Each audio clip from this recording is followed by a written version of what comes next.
If you want to make a lot of money, then it would be best to follow the advice or follow in the footsteps of people that already made a lot of money or people that are currently making a lot of money. And this is why I've read Dave Ramsey's book, because one, he is wealthy, and secondly, he has the strategy that he used or he would use right now to become wealthy today. And I also follow Grant Cardone because whether you like him or not, he's still a very wealthy person, and that means that he actually knows what he's doing, or else he wouldn't be that wealthy, because it's not just luck. And this is why I like Grant Cardone, right? So he's done really well for himself. I like a lot of the things that he does and that he says, and he has a 40% rule, which is a way of building wealth quickly. So in this video, I'm going to talk about the 40% rule by Grant Cardone, and I'm going to talk about why I like the 40% rule, and then I'm also going to talk about the parts of the 40% rule that I'm kind of a bit uneasy with, and I would probably tweak them a bit. But overall, I think it's a good rule in my opinion, and if you want to start building your wealth really quickly,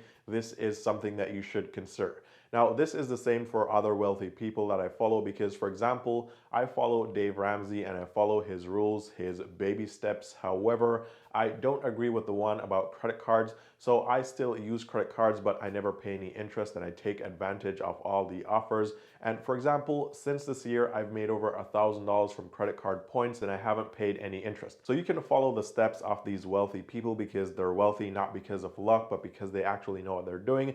And then if they're part of the plans that you don't agree with, then you can tweak it, and that way you can kind of have the best of both worlds. But with that said, the only thing that you don't want to do here is you don't want to ignore the steps of, let's say, a Grant Cardone or a Dave Ramsey or a Warren Buffett just because you don't like them, because whether you like them or not, they're still really wealthy people. And again, they're wealthy because they know what they're doing. So even if you don't like them, it would be smart to at least listen to what they have to say, because I think if they're wealthy and you're not wealthy, then that means that they know something that you don't know, or they're doing something that you're not doing.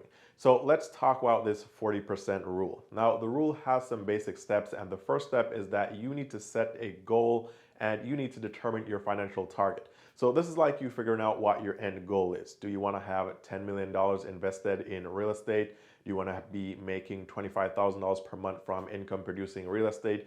Do you want to have $2 million invested in the stock market? Do you want to be earning any income from the stock market investments like dividends? And how much do you want to be earning? And so the first step here is to have an end goal. Now, this first rule makes a lot of sense, because if you don't have a goal, then you really don't have a good reason to do anything. So you can start and then you won't finish, and you will quit along the way because you don't really have a goal that you're working towards. Now, the second part of the 40% rule is that you need income. And of course, if you're trying to build wealth, then you need to have an income source. So first you need to figure out what your goal is, and then you need to figure out your income source or your income sources and the means for you to get this money to get to your goal. Now, the third step of the 40% rule is that you need to invest your money in things that will make you more money. So for example, Grant Cardone would talk about Cardone Capital, which is somewhere that you could invest your money. But the main point here was that after you made the goal and after you got the income source, you need to then take the money that you make and then you need to invest it in things that are going to produce income for you and then give you some money in return. So for example, it's like purchasing a house and then leasing that house and then taking the payments every single month and making them on the mortgage and then pocketing the profits. Now that way you buy the property, somebody else is paying the mortgage, and you're pocketing the profits, and that way it's a win-win situation for you. So your investment is actually giving you returns and you're getting money from that investment. So again, the point here is you want to invest your money in things that are going to give you that money back. Now, the next part of the 40% rule is that you need to increase your income or get it to the point where you can live off 60% of your total income, and then you're going to invest the 40% that's left. Now, this is where the whole idea of the 40% rule comes in. Now, just before we go any further, a quick reminder, guys, if you're new to the channel, my name is Eann, and on this channel, I talk about ways to make money, ways to save money, ways to invest your money. I talk about bank accounts, credit cards, and just about everything to do with personal finance. So if you like these videos, if you like these types of topics, be sure to give this video a thumbs up. I'll really appreciate it. It helps the channel out a ton. Won't cost you anything, is 100% free. And also be sure to subscribe with the notifications on. And that way you never miss any of the updates of when I post videos on this channel. Also, if you guys ever want to talk to me one-on-one, you can message me on Instagram. Link is down below in the description. With that said, let's get back to the 40% rule. So you have the income, you have the goal, and now you're spending 60% of the income on living, and then the next 40% you're using it to invest. Now, the other main part of this plan is that you should never use debt for school, whether it's college or courses. You shouldn't use debt for cars. You shouldn't use debt for anything other than using it to increase your income. So for example, you could use debt to, let's say, invest in real estate or a business or some other investments, but you should never use it for anything other than investing. Also, if you're at a point where you can't live off 60% of your income, the 40% rule basically says that you need to find a way to increase your income to the point where you can live off 60%, leaving you with that 40% free to invest. Now, I like this plan. However, I think it's a bit aggressive because unless your income is super high, especially today, then you're not going to be able to easily live off 60% of your income and then invest 40%. If you're already making a lot of money, then yes, you can do it. But if you're the average Joe, then it's going to be really hard to live off 60% of your income.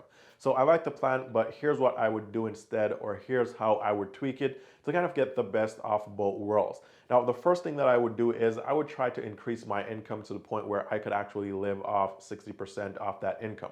So I'd either get a better job or start a business, but I would do whatever I could to earn more money so that I could actually follow the 40% rule, or at least have 40% of my income every single month free to do whatever I want with it. Now, when I get to that step, I would then use 40% of this money to save an emergency fund, which is going to be 3 to 6 months worth of expenses. And this way, if my income goes down or my income streams go down, or if there's a recession or if something else happens and my investments are not paying off as they would normally pay off, then I won't fall behind and I won't fall into debt because I have this emergency fund as a cushion. So I take the entire 40% first and I put it towards that emergency fund.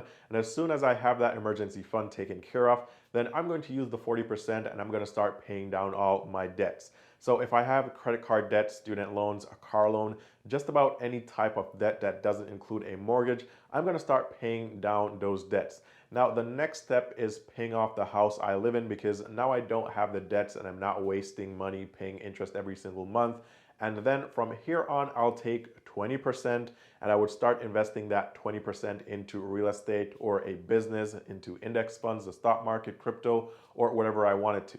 So up to this point, we're still kind of following the 40% rule because we used 40% at first to get an emergency fund. Then we used 40% to pay off all debts and 60% to live on. And now we have 40% free again. And we're splitting this in two and using 20% to invest. And then the next 20%, we're going to use it to pay down on the primary home mortgage. Now, the reason we're doing this is because I think you should own the house that you actually live in.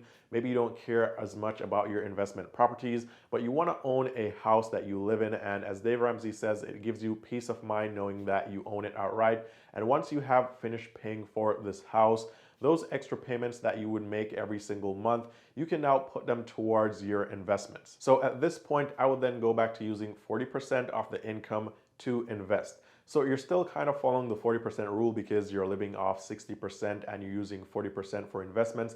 But before you actually start investing that full 40%, you first want to get an emergency fund. You want to pay off all your debts. You want to pay down as much as you can on the house that you live in. And then at the end of that, then you dump the entire 40% into investments. Now, even though I've tweaked this plan a bit, I will say that it's still a bit aggressive because again, it's not going to be easy to live off 60% of your income. Most people are still living on 100% of their income. So even if this was a 80-20 plan, it would still be hard. But if you can find a way to increase your income or get your income up to the point where you can live off 60%, then the 40% rule is a really good way to build wealth in my opinion. Drop a comment down below and let me know what you think about this 40% rule by Grant Cardone. Is this something that you like? Would you follow his rule to the T? Or would you tweak it as well? And with that said, thank you guys so much for watching. All the best with making money. And I'll see you guys very soon in the next one.